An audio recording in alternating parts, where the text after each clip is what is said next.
У вишивальниць є такий жарт, що найважче в роботі з вишитою сорочкою – це вибрати і пришити гудзик.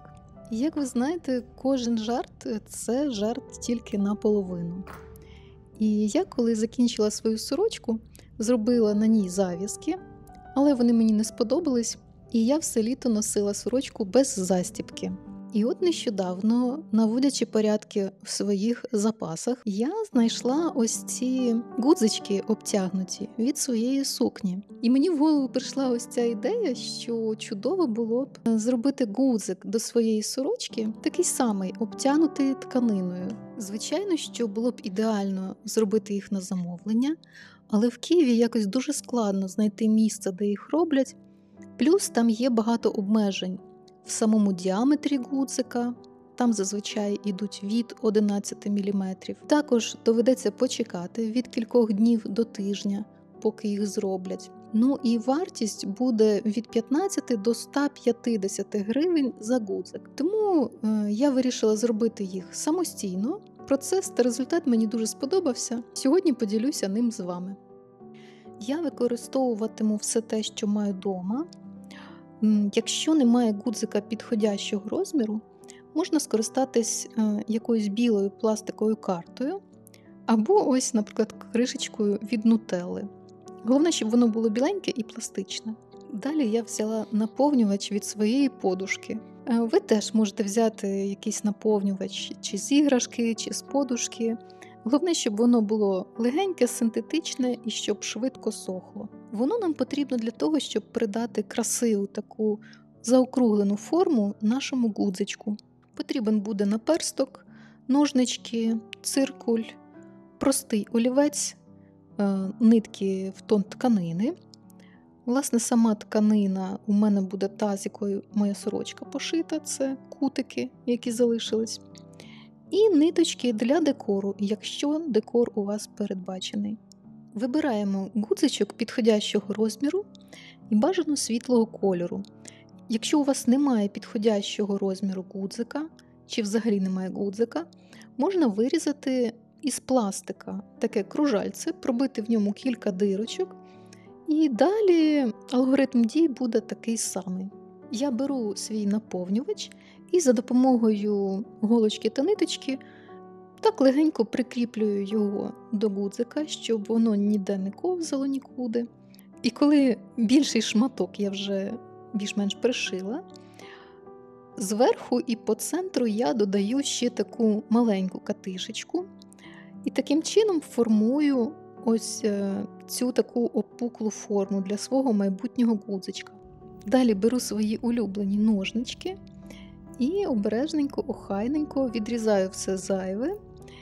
І, знаєте, ніби скульптурую ось цю мохнату штуку.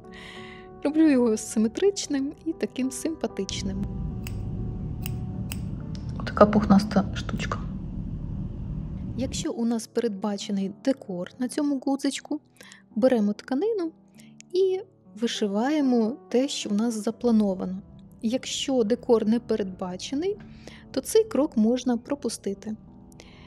Я вишиваю на ходу щось вигадуючи, не знаючи, що з цього вийде. Ось, можна взяти якийсь елементик невеличкий зі своєї сорочки. Так, дивіться, вийшла в мене ось така розеточка. Далі беремо наш циркуль, відміряємо приблизно діаметр нашого гудзичка і малюємо його навколо нашої вишивки, так, щоб вона вийшла в самому центрі.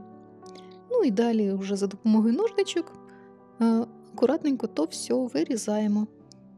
Далі приміряємо наш гудзик до заготовки. Якщо забагато тканини, зрізаємо зайве. Я завжди перестраховуюсь і трішки більше відрізаю. Якщо все гаразд, то переходимо до наступного етапу. Я рекомендую вам взяти нову голку, бажано тоненьку, маленьку. Я беру вишивальну DMC 28, можна взяти швейну з гострим кінчиком. Чому я кажу взяти нову, щоб вона була слизенька, щоб вона гарно проходила крізь тканину, бо зараз нам доведеться трішки прикладати зусиль. Я беру наперсток, беру довгеньку ниточку в колір нашої тканинки і починаю ось таким чином, ніби з лиця нашого диску, просто ось так швом вперед голкою нанизувати по краю цю тканинку. Не підходьте дуже близько до краю, щоб тканина не посипалась, але ось так дрібнесенько, мілесенько обходимо по колу.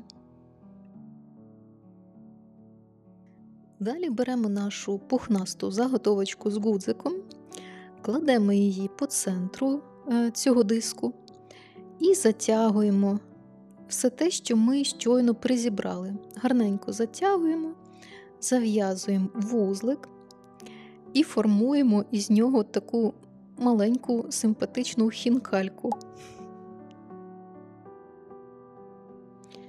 І далі працюємо цією ж голочкою, цією ж ниточкою. Ось так заходимо в складинку і виходимо навпроти в складинку, ведучи голку близько, ніби доторкаючись до гудзика, який всередині.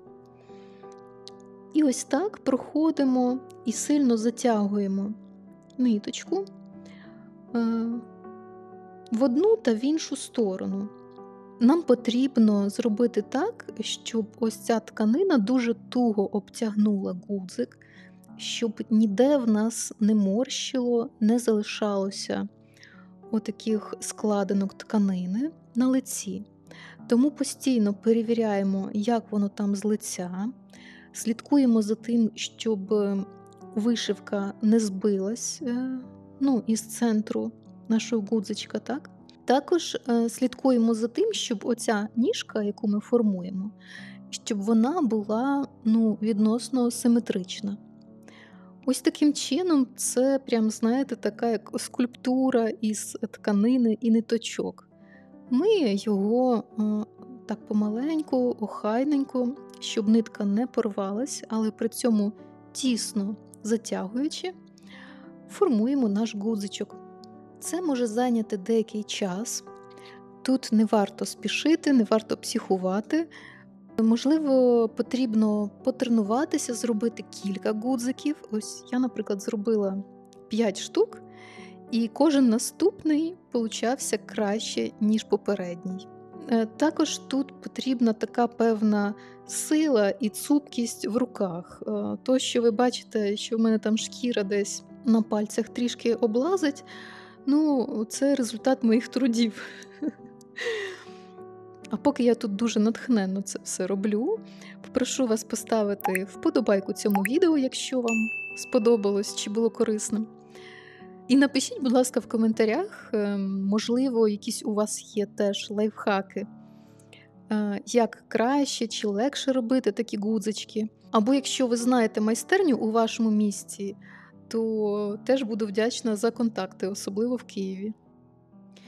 Коли ви бачите, що ви вже досягли такого результату, який вас влаштовує, тут вже можна трішки попрацювати над самою ніжкою гудзичка. Її можна зробити меншою, обрізавши якісь зайві нитки, які стирчать. І за допомогою таких петлевих стіпків, обкидаючи, ніби закриваючи всі ці ниточки, обшиваємо нашу ніжку і робимо її охайною і красивою. Далі ховаємо наші робочі нитки, обрізаємо їх і маємо такий чудовий гудзичок. Мені здається, це може бути ще однією дуже милою деталлю, яка додасть родзинки у вашу роботу. Сподіваюсь, це відео надихне вас на творчість і до зустрічі!